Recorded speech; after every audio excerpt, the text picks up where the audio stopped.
ಸ್ತೋತ್ರ ಸಲ್ಲಿಸುತ್ತೇನೆ. ಈ ದಿವಸ ದೇವರ ಸನ್ನಿಧಾನದಲ್ಲಿ ನಿಮ್ಮ ಮಧ್ಯದಲ್ಲಿ ದೇವರ ವಾಕ್ಯವನ್ನು ಹಂಚಲಿಕ್ಕೆ ದೇವರು ಕೊಟ್ಟಂಥ ಮಹಾಕೃಪೆಗಾಗಿ ಮತ್ತು ವಿಶೇಷವಾಗಿ ಪಾಸ್ಟರ್ ರಾಜೇಶ್ ಅವರಿಗಾಗಿ ಮತ್ತು ಪ್ರಾರ್ಥನಾ ಮನೆ ಅನ್ನುವಂಥ ಈ ಸಭೆಗೋಸ್ಕರ ಮತ್ತು ಸಭೆಯ ಎಲ್ಲ ವಿಶ್ವಾಸಿಗಳಿಗೆ ಮೆಂಬರ್ಸ್ಗಳಿಗೆ ಯೇಸು ಸ್ವಾಮಿ ನಾಮದಲ್ಲಿ ಹೃದಯಪೂರ್ವಕವಾಗಿ ನನ್ನ ವಂದನೆಗಳನ್ನ ತಿಳಿಸ್ತೇನೆ. ನಾವೇನಾಗಿದ್ದೀವೋ ಎಲ್ಲವೂ ದೇವರ ಕೃಪೆಯಿಂದಲೇ. ಎಲ್ಲ ಘನವೂ ಎಲ್ಲ ಮಹಿಮೆಯೂ ದೇವರಿಗೆ ಸಲ್ಲಬೇಕು. ಅದಕ್ಕೆ ನಾನು ನಿನ್ನೆಯಿಂದ ಒಂದು ಮಾತು ನಮ್ಮ ಸ್ನೇಹಿತರ ಮಧ್ಯದಲ್ಲಿ ಮಾತಾಡ್ತಾ ಇದ್ದೆ. ಯೇಸು ಇಲ್ಲದಿದ್ದರೆ ನಾವೇನೂ ಅಲ್ಲ. ನಾವೇನಾಗಿದ್ದೇವೋ ಯೇಸುವಿನ ಹೆಸರಿನ ನಿಮಿತ್ತವಾಗಿ ನಾವಾಗಿದ್ದೇವೆ. ಯೇಸು ಇಲ್ಲದಿದ್ದರೆ ಇವತ್ತು ನನ್ನ ಹೆಸರಲ್ಲಿ ಕೂಗ್ತಿರಲಿಲ್ಲ. ಯೇಸು ಇಲ್ಲದಿದ್ದರೆ ನಾವು ಯಾರು ಇಲ್ಲಿ ಕೂಡಿ ಬರ್ತಿರಲಿಲ್ಲ. ನಮ್ಮ ಮಾನ ಮರ್ಯಾದೆ ಗೌರವಕ್ಕೆ ಆಧಾರನೂ ದೇವರೊಬ್ಬನೇ ಆಗಿದ್ದಾನೆ. ಆದ ಕಾರಣ ಎಲ್ಲ ಮಹಿಮೆಯೂ ದೇವರಿಗೆ ಸಲ್ಲಲಿ. ಈ ದಿವಸ ನಾನು ದೇವರ ವಾಕ್ಯದ ಮೂಲಕ ಕೆಲವು ಸಂಗತಿಗಳನ್ನ ನಿಮಗೆ ಹೇಳಲಿಕ್ಕೆ ಬಯಸ್ತೀನಿ. ಎಥೆನ್ಸ್ ಅಂತ ಒಂದು ದೊಡ್ಡ ಪಟ್ಟಣ, ಅದು ಅಲೆಕ್ಸಾಂಡರ್ ಕಾಲದಲ್ಲಿ ಪ್ರಪಂಚಕ್ಕೆ ರಾಜಧಾನಿಯಾಗಿತ್ತು. ಪ್ರಪಂಚಕ್ಕೆ ರಾಜಧಾನಿಯಾಗಿ ಮಾಡಿಕೊಂಡಿದ್ದ ಅಲೆಕ್ಸಾಂಡರ್ ಕಾಲದಲ್ಲಿ. ಅದಕ್ಕೆ ಮುಂಚಿನ ದಿನಗಳಲ್ಲಿ ಪೌಲನ ಕಾಲಕ್ಕೆ ಹೋಗೋಣ. ಪೌಲನ ಕಾಲದಲ್ಲಿ ಎಥೆನ್ಸಲ್ಲಿ 8,000 ಜನಸಂಖ್ಯೆ ಇತ್ತು. 8,000 ದೇವಾಲಯಗಳು 32,000 ಇತ್ತು. 8,000 ಜನ, ದೇವಾಲಯಗಳು 32,000. ಅಂದರೆ ಒಬ್ಬನಿಗೆ ಎಷ್ಟು ದೇವಾಲಯ? ಅದು 4 ಗುಡಿಗಳು. ಒಬ್ಬ ಮನುಷ್ಯನಿಗೆ 4 ಗುಡಿಗಳು. ಆ ಬೀದಿಯಲ್ಲಿ, ಎಥೆನ್ಸ್ ಅನ್ನುವ ಊರಿನ ಬೀದಿಯಲ್ಲಿ ಜನರಿಗಿಂತ ಜಾಸ್ತಿ ನಾಯಿಗಳು ಕಾಣ್ತಿದ್ವಂತೆ. ಹಂಗೆ ಹೇಳುತ್ತೆ ಚರಿತ್ರೆ. ನನಗೆ ಗೊತ್ತಿಲ್ಲ, ಮತ್ತು 8,000 ಇದ್ವೋ 16,000 ನಾಯಿಗಳಿದ್ವೋ ಗೊತ್ತಿಲ್ಲ. ಆದರೆ ಜನರು ಮಾತ್ರ 8,000 ಇದ್ದರು. ಗುಡಿಗಳು 32,000 ಇದ್ವು. ನಾನು ಯಾಕೆ ಇದನ್ನು ಹೇಳ್ತಿದ್ದೀನಿ ಅಂದರೆ, ನೀವು ಆಲೋಚನೆ ಮಾಡಿರಿ, ಆ ಒಂದು ಪಟ್ಟಣದ ಪರಿಸ್ಥಿತಿ ಏನಾಗಿತ್ತು. ಆ ಪಟ್ಟಣಕ್ಕೆ ಪೌಲು ಸುವಾರ್ತೆ ಸಾರಲಿಕ್ಕಂತ ಹೋದ. ಸುವಾರ್ತೆ ಸಾರುವಾಗ ಆ ಪೌಲನನ್ನು ಕೆಲವರು ಯುವಕರು ತಗೊಂಡು ಬಂದು ಸರ್ಕಲಲ್ಲಿ ನಿಲ್ಲಿಸಿ ಅವನಿಗೆ ಬೈದು ಅವನನ್ನು ಹೊಡೆದು ಹಿಂಸೆ ಪಡಿಸಿ ದ್ರಾಕ್ಷಾರಸದಲ್ಲಿ ವಿಷವನ್ನು ಸೇರಿಸಿ ಅವನಿಗೆ ಕುಡಿಸುವಂಥ ಪ್ರಯತ್ನ ಮಾಡಿದರು. ಅವನನ್ನು ಕೊಲ್ಲುವ ಪ್ರಯತ್ನ ಮಾಡಿದರು. ಅಲ್ಲಿಂದ ಹೇಗೋ ಅವನು ತಪ್ಪಿಸಿಕೊಂಡು ಓಡಿ ಹೋದ. ಅಲ್ಲಿಂದ ಓಡಿ ಬಂದು ಕೋರಿಂಥ ಪಟ್ಟಣಕ್ಕೆ ಬಂದ. ಕೋರಿಂಥ ಪಟ್ಟಣದಲ್ಲಿ ಬಂದರೆ ಅಲ್ಲಿ ಕೂಡ ಅವನಿಗೆ ಹಿಂಸೆಗಳಾಯಿತು. ಅಲ್ಲಿ ವಿರೋಧಗಳು ಬಂತು. ಯಾಕಂದರೆ ಕೋರಿಂಥದಲ್ಲಿ ದೇವದಾಸಿಯ ಪದ್ಧತಿ ಇತ್ತು. 1,000 ಜನ ಆ ಗುಡ್ಡದ ಮೇಲಿರುವಂಥ ಒಂದು ಟೆಂಪಲಲ್ಲಿ 1,000 ಜನ ದೇವದಾಸಿಯರಿದ್ದರು. ಅಲ್ಲಿ ಭಯಂಕರವಾದ ಪಾಪವೇ ತುಂಬಿತ್ತು. ಅದಕ್ಕೋಸ್ಕರ ಕೋರಿಂಥ ಪಟ್ಟಣಕ್ಕೆ ಹೋಗಿ ಅಲ್ಲಿಯಾದರೂ ಸುವಾರ್ತೆ ಹೇಳೋಣ ಅಂತೇಳಿ ಅಲ್ಲಿಗೆ ಬಂದರೆ ಅಲ್ಲಿ ಒಂಥರ ಹಿಂಸೆ ಆದರೆ ಇಲ್ಲಿ ಇನ್ನೊಂಥರ ಹಿಂಸೆ ಸ್ಟಾರ್ಟ್ ಆಯಿತು. ಆವಾಗ ಪೌಲನು ರಾತ್ರಿ ಸಮಯದಲ್ಲಿ ಮಲಗುವಾಗ ಒಂದು ನಿರ್ಧಾರ ಮಾಡ್ತಾನೆ. ಬೆಳಗ್ಗೆ ಎದ್ದು ನಮ್ಮೂರಿಗೆ ನಾನು ವಾಪಸ್ ಹೋಗ್ಬಿಡೋಣ ಅಂತ ನಿರ್ಧಾರ ಮಾಡ್ತಾನೆ. ಆ ರಾತ್ರಿಯಲ್ಲಿ ದೇವರ ಸನ್ನಿಧಾನದಲ್ಲಿ ಪ್ರಾರ್ಥಿಸಿ ಮಲಗುವಾಗ ಅವನು ಮಾಡಿದ ನಿರ್ಧಾರ, ಯಾವ ಸೇವೆನೂ ಬೇಡ, ಯಾವ ಭಕ್ತಿ ಬೇಡ. ಅಲ್ಲಿ ಪೆಟ್ಟು ತಿಂದೆ, ಇಲ್ಲಿನೂ ಪೆಟ್ಟು ತಿಂದೆ, ಆದ ಕಾರಣ ನಾನು ಬೆಳಗ್ಗೆ ಎದ್ದು ಮನೆಗೆ ಹೋಗೋಣ ಅಂತ ಆಲೋಚನೆ ಮಾಡ್ತಾರೆ. ಆವತ್ತು ರಾತ್ರಿ ದೇವರು ಪೌಲನ ಜೊತೆಯಲ್ಲಿ ಮಾತಾಡ್ತಾರೆ. ಅವತ್ತು ರಾತ್ರಿ ದೇವರು ಪೌಲನಿಗೆ ಒಂದು ಅದ್ಭುತವಾದ ದರ್ಶನವನ್ನು ಕೊಟ್ಟು ದೇವರು ನೇರವಾಗಿ ಪೌಲನ ಜೊತೆಯಲ್ಲಿ ಮಾತಾಡ್ತಾರೆ. ಏನು ಮಾತಾಡಿದರು ಅಂತ ಇವತ್ತು ವಾಕ್ಯದ ಮೂಲಕ ಧ್ಯಾನ ಮಾಡೋಣ. ಅಂಥ ಪರಿಸ್ಥಿತಿಯಲ್ಲಿ, ಅಂಥ ಕಷ್ಟಕರವಾದಂಥ ಅಂಥ ವೇದನೆಯ ಸಮಯದಲ್ಲಿ, ಕಣ್ಣೀರಿನ ಸಮಯದಲ್ಲಿ, ಬೆಳಕರೆದ್ರೆ ಏನು ಮಾಡಬೇಕು ಅಂತ ಅವನಿಗೆ ಗೊತ್ತಾಗ್ತಾ ಇಲ್ಲ. ಅಂಥ ಸಮಯದಲ್ಲಿ ಏನು ಮಾತಾಡಿದರು ದೇವ್ರ ಮಕ್ಕಳ, ನಾನು ನಿಮಗೆ ಹೇಳ, ನಮ್ಮ ಜೀವನ ಕೆಲವು ಸಾರಿ ಹೆಂಗೋಗುತ್ತೆ ಅಂದರೆ, 4 ದಿಕ್ಕುಗಳಿಂದ ಭಯಂಕರವಾದ ಇಕ್ಕಟ್ಟಾದ ಪರಿಸ್ಥಿತಿಗಳು ಎದುರಾಗಿ ಬರ್ತವೆ, ಶೋಧನೆಗಳು ಎದುರಾಗಿ ಬರ್ತವೆ, ಅವಮಾನಗಳು ಎದುರಾಗಿ ಬರ್ತವೆ. ಕೆಲವು ಸಾರಿ ಹೆಂಗಾಗುತ್ತೆ, ನಾವು ಏನು ಮಾಡಬೇಕು ನಮಗೆ ತೋಚಲ್ಲ. ನಾವು ಕೆಲವು ಸಾರಿ ನೋಡಿದ್ದೀರಾ, ಏನೇನೆಲ್ಲ ಪ್ಲಾನ್ ಮಾಡ್ತೀವಿ, ಎಲ್ಲ ಫೇಲ್ ಆಗ್ತಾ ಹೋಗುತ್ತೆ. ಯಾವ ಕಾರ್ಯಗಳಿಗೆ ಕೈ ಹಾಕ್ತೀವಿ, ಯಾವುದೂ ಸಫಲ ಆಗಲ್ಲ. ಮಕ್ಕಳು ಮಾತು ಕೇಳಲ್ಲ. ಮನೆಯಲ್ಲಿ ಒಬ್ಬರಿಗೊಬ್ಬರು ವೈಮನಸ್ಸುಗಳು, ಹೇಳಿಕೊಳ್ಳಲಾರದೆ ಇರುವಂಥ ಅನೇಕ ದುಃಖಗಳು, ಅವಮಾನಗಳು. ಕೆಲಸ ಮಾಡೋ ಸ್ಥಳದಲ್ಲಿ, ಮನೆಯಲ್ಲಿ, ಸ್ನೇಹಿತರ ಮಧ್ಯದಲ್ಲಿ, ಎಲ್ಲಿ ಹೋದರೂ ಕೂಡ ಧಿಕ್ಕರಿಸುವಿಕೆ. ಇಂಥ ಪರಿಸ್ಥಿತಿಗಳ ಮಧ್ಯದಲ್ಲಿ ನೀನೊಂದು ವೇಳೆ ಹಾದು ಹೋಗ್ತಾ ಇದ್ರೆ, ದಾವಣಗೆರೆ ಭಾಷೆ ಹಂಗೆ ಇರುತ್ತೆ, ಕ್ಷಮಿಸ್ರಿ, ನೀನೊಂದು ವೇಳೆ ಆ ಥರ ಹಾದು ಹೋಗ್ತಾ ಇದ್ರೆ, ಇವತ್ತಿನ ವಾಕ್ಯ ಖಂಡಿತವಾಗಲೂ ನಿನ್ನ ಜೊತೆಯಲ್ಲೇ ದೇವರು ಮಾತಾಡ್ತಿದ್ದಾರೆ. ನಿನ್ನ ಎಲ್ಲ ಪರಿಸ್ಥಿತಿಗಳಿಂದ ತಪ್ಪಿಸ್ಲಿಕ್ಕೆ ನನ್ನ ದೇವರು ಶಕ್ತನಾಗಿದ್ದಾನೆ.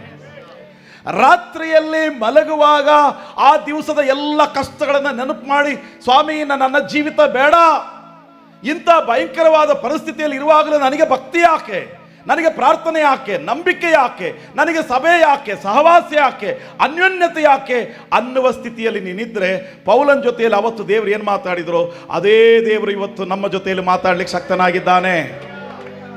ನಾನೊಂದು ಮಾತು ನಿಮಗೆ ಹೇಳ, ಬೈಬಲ್ ನಮ್ಮ ಕೈಗೆ, ಬೈಬಲ್ ಪ್ರಿಂಟ್ ಆಗಿ ನಮ್ಮ ಕೈಗೆ ಸಿಕ್ಕು ಸುಮಾರು ವರ್ಷಗಳಾಗೋಯ್ತು, ಭಾಳ ವರ್ಷಗಳಾಗೋಯ್ತಲ್ಲ. ಎಲ್ಲ ಬುಕ್ಸ್ಗಳು ಅಪ್ಡೇಟ್ ಆಗ್ತಾ ಇದ್ದಾವೆ, ಫೋನ್ಗಳು ಅಪ್ಡೇಟ್ ಆಗ್ತಿದ್ದಾವೆ. ಆದರೆ ಅಪ್ಡೇಟ್ ಆಗ್ದಲೇ ಇರೋಂಥ ಒಂದೇ ಒಂದು ಪುಸ್ತಕ ಅಂದರೆ ಅದು ಬೈಬಲ್. ಅದು ಎಂದಿಗೂ ಬದಲಾಗುವುದೇ ಇಲ್ಲ. ದೇವರ ವಾಕ್ಯದಲ್ಲಿ ಬದಲಾವಣೆ ಇಲ್ಲ. ಸಾವಿರಾರು ವರ್ಷಗಳ ಹಿಂದೆ ಅವರ ಜೊತೆಯಲ್ಲಿ ಮಾತಾಡಿದ ಅದೇ ಮಾತುಗಳನ್ನು ಇವತ್ತು ಆತನು ಮಾತಾಡಲಿಕ್ಕೆ ಶಕ್ತನಾಗಿದ್ದಾನೆ. ಆತನ ಮಾತಿನಲ್ಲಿ ಬದಲಾವಣೆ ಇಲ್ಲ ರೀ. ಪೌಲನ ಜೊತೆಯಲ್ಲಿ ಅವತ್ತು ಮಾತಾಡಿದ್ರ, ಇವತ್ತಂಗಿದ್ರೆ ನಮ್ಮ ಜೊತೆಯಲ್ಲಿ ದೇವರು ಏನು ಮಾತಾಡ್ತಾರೆ, ಪೌಲನಿಗೆ ಏನು ಮಾತಾಡಿದರು? ದಯವಿಟ್ಟು ಒಂದು ವಾಕ್ಯ ತೆಗೆದು ಹೋದ್ರಿ. ಅಪೊಸ್ತಲರ ಕೃತ್ಯ 18ನೇ ಅಧ್ಯಾಯ 19ರಿಂದ 11 ವಾಕ್ಯನ ನಾವು ನೋಡೋಣ. ಅಪೊಸ್ತಲರ ಕೃತ್ಯ 18ನೇ ಅಧ್ಯಾಯ 9ರಿಂದ 11. ಇದಲ್ಲದೆ ಕರ್ತನು ರಾತ್ರಿಯ ಕಾಲದಲ್ಲಿ ಪೌಲನಿಗೆ ದರ್ಶನ ಕೊಟ್ಟು, ಮೊದಲನೇ ಮಾತು ದೇವರು ಹೇಳಿದರು. ಏನು ಹೇಳಿದರು? ನೀನೇನ್ ಮಾಡಬೇಡ, ನೀನು ಹೆದರಲೇಬೇಡ, ಸುಮ್ಮನಿರದೆ ಮಾತಾಡುತ್ತಲೇ ಇರು, ನಾನೇ ನಿನ್ನೊಂದಿಗಿದ್ದೇನೆ,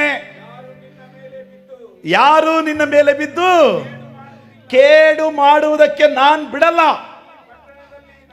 ಈ ಪಟ್ಟಣದಲ್ಲಿ ನನಗೆ ಬಹಳ ಮಂದಿ ಇದ್ದಾರೆ. Hallelujah, hallelujah. ದೇವರು ಪೌಲನ ಜೊತೆಯಲ್ಲಿ ಮಾತಾಡಿದ ಮಾತು ನೋಡಿದ್ರ? ಮೊದಲು ಏನು ಹೇಳ್ತಿದ್ದಾರೆ ಅಂದ್ರೆ, ಹೆದರಬೇಡಪ್ಪ, ನೀನು ಮಾತಾಡ್ತಾನೆ ಇರು. ನೀನು ಕೊರಿಂಥ ಪಟ್ಟಣಕ್ಕಾಗಿ ಏನು ಮಾತಾಡಕ್ಕೆ ಬಂದಿದೆಯೋ ಅದನ್ನು ನೀನು ಮಾತಾಡ್ತಲೇ ಇರು. ಪಟ್ಟಣದ ರಕ್ಷಣೆಗಾಗಿ ದೇವರು ನಿನ್ನೊಳಗೆ ಯಾವ ಭಾರವನ್ನು ಕೊಟ್ಟಿದ್ದಾರೋ ಅದನ್ನ ಸಾರುತ್ತಲೇ ಇರು. ಭಯ ಪಡಬೇಡ. ಇದು ಮೊದಲನೇ ವಾಗ್ದಾನ. ಎರಡನೇ ವಾಗ್ದಾನ ದೇವರು ಕೊಟ್ಟಿದ್ದೇನು ಗೊತ್ತಾ? ನಾನೇ ನಿನ್ನೊಂದಿಗಿದ್ದೇನೆ. ಹಲ್ಲೆಲೂಯ, ನಾನೇ ನಿನ್ನೊಂದಿಗಿದ್ದೇನೆ. ಮೂರನೇ ವಾಗ್ದಾನ ದೇವರು ಕೊಟ್ಟಿದ್ದೇನು ಗೊತ್ತಾ? ಇಲ್ಲಿ ಬಹಳ ಮಂದಿ ನಿನಗೋಸ್ಕರ ನಾನು ಇಟ್ಟಿದ್ದೇನೆ. Hallelujah, hallelujah. ಈ ಮೂರು ವಾಗ್ದಾನಗಳನ್ನು ದೇವರು ಅವತ್ತು ರಾತ್ರಿಯಲ್ಲಿ ಪೌಲನ ಜೊತೆಯಲ್ಲಿ ಮಾತಾಡಿದ್ರು. ಇವತ್ತು ಈ ಕ್ಷಣ ನಮ್ಮ ಜೊತೆಯಲ್ಲಿ ಮಾತಾಡ್ತಿದ್ದಾರೆ ಅಂತ ಆ ಮಾತುಗಳನ್ನ ನಾವು ಸ್ವೀಕಾರ ಮಾಡೋಣ. ಇವತ್ತು ನಮ್ಮ ಜೊತೆ ಮಾತಾಡ್ತಿದ್ದಾನ್ರಿ. ದೇವರು ಮಾತಾಡುವ ಮೊದಲನೇ ಮಾತು, ದೇವರು ನಮಗೆ ಕೊಡುವ ಮೊದಲನೇ ವಾಗ್ದಾನ, ಹೆದರಬೇಡ, ಹೆದರಬೇಡ, ಭಯ ಬೇಡ. ಹಲ್ಲೆಲೂಯ. ಯಾವ ಕಾರ್ಯಗಳಿಗೂ ಭಯ ಬೇಡ. ನಾನು ಹೇಳ್ತಾ ಇರುವಂಥ ಭಯ ಹಲ್ಲಿಗೆ ಇಲಿಗೆ ಭಯ ಪಡ್ತೀವಲ್ಲ ಆ ಭಯ ಅಲ್ಲ. ನಾನು ಹೇಳ್ತಾ ಇರುವಂಥ ಭಯ ಜೀವನದಲ್ಲಿ ಎಂಥ ಪರಿಸ್ಥಿತಿಗಳು ಬಂದರೂ ನೀನು ಯಾವ ಸ್ಥಿತಿಗಳಿಗೂ ಭಯ ಪಡಬೇಡ. Hallelujah, hallelujah. ಯಾಕ್ರಿ ಭಯ ಪಡಬಾರ್ದು? ದೇವರು ನಮ್ಮ ಜೊತೆಯಲ್ಲಿದ್ದಾನೆ. ಎರಡನೇ ವಾಗ್ದಾನ. ಯಾಕೆ ಭಯ ಪಡಬಾರ್ದು? ದೇವರು ನಮ್ಮ ಜೊತೆಯಲ್ಲಿದ್ದಾನೆ. ಹಾಗಿದ್ರೆ ದೇವರ ಮಕ್ಕಳೇ, ನಮ್ಮೊಳಗಡೆ ಭಯ ಇದ್ರೆ ಆ ಭಯವು ಹೋಗಬೇಕಾದ್ರೆ ಯೇಸು ನನ್ನೊಳಗಿರಬೇಕು. ಯೇಸು ನನ್ನೊಳಗಡೆ ಇದ್ರೆ ನನ್ನೊಳಗಿರುವ ಭಯವು ಹೋಗುತ್ತೆ. ಮತ್ತೊಂದ್ಸರಿ ನಾನು ಹೇಳ, ಯೇಸು ನಮ್ಮೊಳಗಡೆ ಇದ್ರೆ ನಮ್ಮೊಳಗಿರುವ ಭಯವು ಹೋಗುತ್ತೆ. ಒಂದು ಕುರ್ಚಿ ಯಾರಿಗಾದ್ರೂ ಒಬ್ರಿಗೇನೆ, ಇಬ್ಬರಿಗಿಲ್ಲ. ಯೇಸು ಆಸೀನರಾಗ್ತಾರಂದ್ರೆ ಭಯ ಖಾಲಿ ಮಾಡಬೇಕು. ಯೇಸು ಸ್ವಾಮಿಗೆ ಜಾಗ ಇಲ್ಲ ಅಂದ್ರೆ ಭಯವನ್ನು ಇಟ್ಕೋಬೇಕು.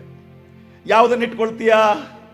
ಯೇಸುವನ್ನ ಇಟ್ಕೊಳ್ತೀವಿ. Hallelujah, hallelujah. ಯೇಸು ನನ್ನ ಜೀವನದ ಒಳಗಡೆ ಇದ್ರೆ ಯೇಸು ನನ್ನ ಜೊತೆಯಲ್ಲಿರ್ತಾರೆ. ಯೇಸು ನನ್ನೊಳಗಡೆ ಇಲ್ಲದಿದ್ರೆ ಯೇಸು ನನ್ನ ಜೊತೆಯಲ್ಲಿರಲ್ಲ. ಬಹಳ ಜನ ಏನು ತಿಳಿತಾರಂದ್ರೆ, ಚರ್ಚಿಗೆ ಬಂದರೆ ಯೇಸು ನನ್ನ ಜೊತೆಯಲ್ಲಿದ್ದಾರೆ, ಇಲ್ಲ. ದೇವಾಲಯಕ್ಕೆ ಬಂದ ಮಾತ್ರಕ್ಕೆ ಯೇಸು ನಮ್ಮ ಜೊತೆಯಲ್ಲಿದ್ದಾನಂತಲ್ಲ, ನನ್ನ ಒಳಗಡೆ ಯೇಸು ಇದ್ರೆ ನನ್ನ ಜೊತೆಯಲ್ಲಿ ಯೇಸು ಇರ್ತಾರೆ. ಇದು ಅರ್ಥ ಆಯ್ತು ಅಂತ ನಾನು ನೆನೆಸ್ತೀನಿ. ಫೋನಿಗೇನೆ ಸಿಮ್ ಹಾಕಿಲ್ಲ ಅಂದ್ರೆ ಕೆಲಸ ಮಾಡಲ್ಲ ರೀ. ನಾನು ನೀನು ಯೇಸು ಸ್ವಾಮಿನ ಒಳಗಿಟ್ಟುಕೊಳ್ಳದಲ್ಲೇ ಯೇಸು ನನ್ನ ಜೊತೆಯಲ್ಲಿದ್ದಾರೆ, ಯೇಸು ನನ್ನ ಜೊತೆಯಲ್ಲಿದ್ದಾರೆ, ಸಿಮ್ಮೇ ಇಲ್ಲ ಅಲ್ಲಿ. ಯೇಸು ಯಾರ ಒಳಗಿದ್ದಾರೋ ಅವರ ಜೊತೆಯಲ್ಲೇ ಯೇಸು ಇರ್ತಾರೆ. ಯಾರ ಜೊತೆಯಲ್ಲಿ ಯೇಸು ಇದ್ದಾರೋ ಅವರಿಗೆ ಭಯ ಇಲ್ಲ ರೀ, ಅವರಿಗೆ ಭಯ ಇಲ್ಲ. ದೇವರು ಕೊಡುವ ಮೊದಲನೇ ವಾಗ್ದಾನ, ಎಂಥ ಪರಿಸ್ಥಿತಿಗಳಿಗೂ ದೇವರ ಮಕ್ಕಳೇ ಭಯ ಪಡಬೇಡ್ರಿ. ಅದು ಸೇವೆ ಆಗಿರ್ಬೋದು, ಜೀವನ ಆಗಿರ್ಬೋದು, ಸಭೆಯ ಪರಿಸ್ಥಿತಿಗಳಾಗಿರ್ಬೋದು, ಕೆಲಸ ಮಾಡುವ ಸ್ಥಳದಲ್ಲಿ ಆಗಿರ್ಬೋದು, ಮಕ್ಕಳ ವಿಷಯದಲ್ಲಾಗಿರ್ಬೋದು, ಯಾವ ಸ್ಥಿತಿಗಳು ಎದುರಾದರೂ ಕೂಡ ನಮಗೆ ಭಯದ ಅವಶ್ಯಕತೆ ಇಲ್ಲ. ಯಾಕಂದರೆ ಭಯವನ್ನು ಹೋಗಲಾಡಿಸುವ ಜೀವ ಸ್ವರೂಪನಾದ ದೇವರು ನಮ್ಮ ಸಂಗಡ ಇದ್ದಾನ್ರಿ. ಎಲ್ಲದಕ್ಕೂ ಶಕ್ತಿವಂತನು, ಎಲ್ಲದಕ್ಕೂ ಮಹಿಮೆಯುಳ್ಳ ಆತನು ನಮ್ಮ ಜೊತೆಯಲ್ಲಿರುವಾಗ ನಮಗೆ ಭಯ ಯಾಕೆ? ಒಂದು ಹುಡುಗಿ ಹೋಗ್ತಾ ಇದ್ಲಂತೆ, ಸಣ್ಣ ಹುಡುಗಿ ಹೋಗ್ತಾ ಇದ್ರೆ ಒಬ್ಬ ಕಳ್ಳ ಬಂದ ಚಾಕು ತಗೊಂಡು ಎದುರಿಸ್ಲಿಕ್ಕೆ. ಆ ಹುಡುಗಿ ಏನು ಎದುರಲಿಲ್ಲ ರೀ. ಅವನ್ ಚಾಕು ಮತ್ತೆ ಮತ್ತೆ ತೋರಿಸಿದ, ಆದ್ರೂ ಆ ಹುಡುಗಿ ಎದುರಲಿಲ್ಲ.